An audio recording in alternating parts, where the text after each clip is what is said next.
Jammu Kashmir Bharatiya Janata party के वरिष्ठ नेता, जम्मू कश्मीर के पूर्व उप मुख्यमंत्री, जम्मू कश्मीर विधानसभा के पूर्व अध्यक्ष कविंदर गुप्ता को आज जो है लद्दाख केंद्र शासित प्रदेश का लेफ्टिनेंट गवर्नर जो है नियुक्त किया गया है। यानी कि अब ये लद्दाख केंद्र शासित प्रदेश के उपराज्यपाल होंगे और इनके जम्मू निवास स्थान की अगर हम बात करें तो यहाँ पर समर्थकों का तांता जो है बना हुआ है, लगातार इनके समर्थक आ रहे हैं।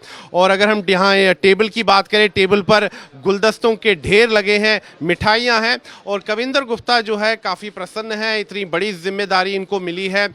और आज जो है राष्ट्रपति भवन से जो प्रेस रिलीज आई उसमें इनका नाम आया कि लद्दाख के ये जो है नए उपराज्यपाल होंगे। हम सीधा कविंदर गुप्ता से बात करते हैं। कविंदर गुप्ता जी, सबसे पहले आपको ढेर सारी बधाइयां और शुभकामनाएं। धन्यवाद। कविंदर गुप्ता जी, बहुत बड़ी ये जिम्मेदारी आपको मिली है, क्या कहेंगे? ये सब मीडिया ने जो साथ दिया है उसी का परिणाम है। तो खास करके मैं महामहिम राष्ट्रपति जी का, माननीय प्रधानमंत्री जी का, माननीय गृह मंत्री जी का और अपने पार्टी के नेतृत्व का धन्यवाद करना चाहता हूं, जिन्होंने मुझे इस काबिल समझा और मुझे इस पद पर नियुक्ति जो की जा रही।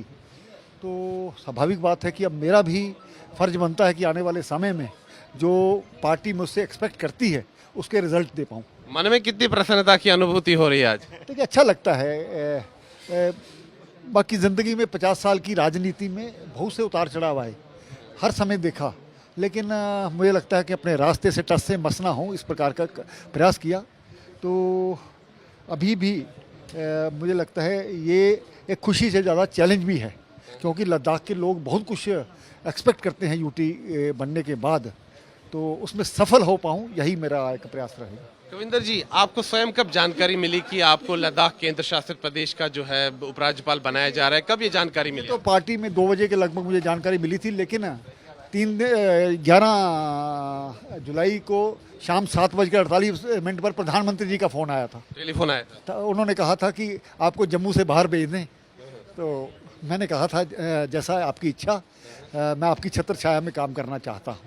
तो जब उन्होंने ये शब्द कहे, आपको कुछ अंदाजा लगा कि क्या दायित्व मिलने जा रहा है? जम्मू से बाहर भेजने का कुछ मतलब तो रहता ही तो आपको लग गया था पता कि या तो राज्यपाल या उपराज्यपाल बनने जा रहे हैं? अंदाजा लगाया था यही।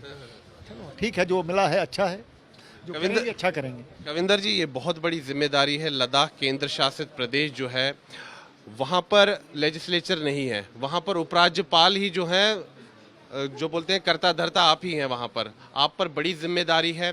और लद्दाख में अभी अगर हम देखें, पिछले कई समय से जो है एजिटेशन भी चल रही है, वहाँ चाहे करगिल हो, लेह हो, वहाँ पर कई मांगे भी उठ रही हैं। तो ये बहुत बड़ी जिम्मेदारी है, बहुत बड़ी चुनौती भी होने जा रही है। कैसे आप इसको संभालें? देखिए, मैंने बचपन से ही एजिटेशंस की हैं, कई एजिटेशंस को लीड भी किया है और मैं समझता हूँ जो एजिटेशन करने वालों की जो एक मंशा रहती है, उनके साथ बैठ करके, वहाँ के प्रशासन के साथ बैठ करके हल निकालेंगे।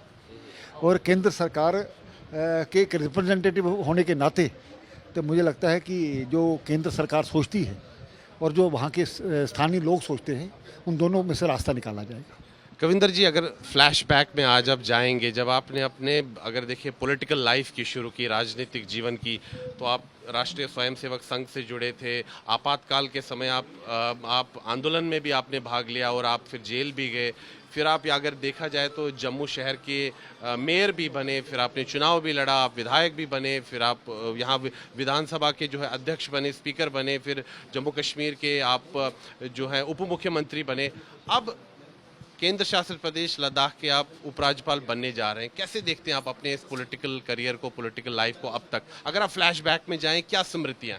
देखिए, मैं कार्यकर्ताओं को बहुत धन्यवाद करना चाहता हूँ, जिन्होंने हमेशा मेरे साथ दिया है, दुख में सुख में।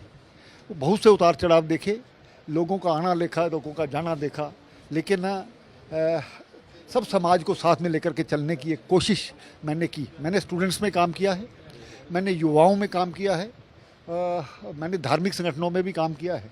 तो पार्टी के नाते एक दायित्व, जब मैं विधानसभा में गया तो इससे पहले मैंने विधानसभा की शक्ल नहीं देखी थी कि कैसी होती है अंदर से, टीवी पर देखा करते थे। तो मेयर जम्मू का पहला मेयर बनने का मौका मिला। तो इसी तरह से मुझे एक प्रसन्नता है, मुझे मनोहर लाल खट्टर जी ने ज़बरदस्ती इलेक्शन लड़ने को कहा कारपोरेशन का। तो उसके बाद जब एमएलए बना तो उसके बाद राम माधव जी ने कहा आपको स्पीकर बनना है। फिर अमित शाह जी का फ़ोन आया, आपको डिप्टी चीफ मिनिस्टर बनाया जा रहा है। आज मोदी जी अगर ये सोच रहे हैं तो मेरे लिए बड़ा प्रसन्नता का विषय है। पार्टी ने जो कदर की है उसका मैं धन्यवाद करना चाहता हूँ। कविंदर जी, लद्दाख के लिए क्या प्राथमिकता रहेंगी आपकी? देखिए, वहाँ मुझे लगता है कि बहुत पहल जल्द जल्द होगा इसके बारे में कुछ कहने का। वहाँ का सारे हालात जान करके, वहाँ की बैठक लेकर के, वहाँ की जो टीम वहाँ पर ऑलरेडी काम कर रही है उनसे बैठकर ही कुछ बातें उसके बाद में बताई जाएंगी। कविंदर जी, आपने कहा कि काफ़ी प्रसन्नता हो रही है, इतनी बड़ी जिम्मेदारी मिली है, लेकिन मन में कुछ टीस है कि जम्मू कश्मीर से बाहर जा रहे हैं, जम्मू कश्मीर की जनता से थोड़ा दूर जा रहे हैं? एक भारत श्रेष्ठ भारत। लेकिन आप संवाद बनाए रखेंगे जम्मू कश्मीर की जनता से भी? बिल्कुल, ये तो लद्दाख भी तो जम्मू कश्मीर का हिस्सा था, आज भी भारत का हिस्सा तो है। जो कुछ मजबूरियों के कारण से जो भेदभाव हुआ जम्मू के साथ और लद्दाख के साथ उसी के कारण से यूटी की डिमांड उठी थी, अब उसको पूरा किया है। मुझे लगता है कि छोटे प्रदेश बनाने से, यूटीज़ बनाने से डेवलपमेंट का दौर जरा ज़्यादा अच्छा रहता है। कविंदर जी, पिछले वर्ष जब जम्मू कश्मीर में विधानसभा के चुनाव हुए, जब टिकटों की सूची जारी हो रही थी, ये पहली सूची, जब आपका नाम नहीं था उसमें तो काफ़ी हैरानी हुई राजनीतिक पंडितों में, काफ़ी विश्लेषकों में, लेकिन आपने जो है बिल्कुल शांत रहे। क्या कुछ पहले से आपको पता था कि कोई और दायित्व तो मिलने जा रहा है? देखिए, अगर एमएलए की सीट भी लड़ लेता, जो यहाँ का एमएलए होता, अपोजिशन में बैठ के आज सेक्रेटरीट के बाहर नारे लगाता तो आज कल से जो शुरू करेंगे एक नया सफ़र, उसी को मुझे लगता है कि सोचना चाहिए। आपकी बॉडी लैंग्वेज, चेहरे की मुस्कान ही बयां करती है आपकी प्रसन्नता, लेकिन जैसे कि मैंने कहा बहुत बड़ी जिम्मेदारी है, वहाँ के जनता के भी मुद्दे हैं, काम काफ़ी हैं जो करने तो दीजिए, जाने तो दीजिए, उसके बाद देखिए क्या होता है। 1 महीने बाद बात करेंगे। कविंदर जी, आपने हमारे साथ बातचीत की उसके लिए बहुत बहुत धन्यवाद, और एक बार फिर से आपको ढेरों बधाई और शुभकामनाएं। तो ये थे कविंदर गुप्ता, जो कि लद्दाख केंद्र शासित प्रदेश के नवनियुक्त जो हैं उपराज्यपाल हैं। बड़ा दायित्व इनको मिला है और उन्होंने कहा है कि इनकी प्राथमिकता रहेगी कि लद्दाख में ये विकास करे। वीडियो जर्नलिस्ट नीरज कुमार के साथ मैं सुनील भट्ट, जम्मू आज तक।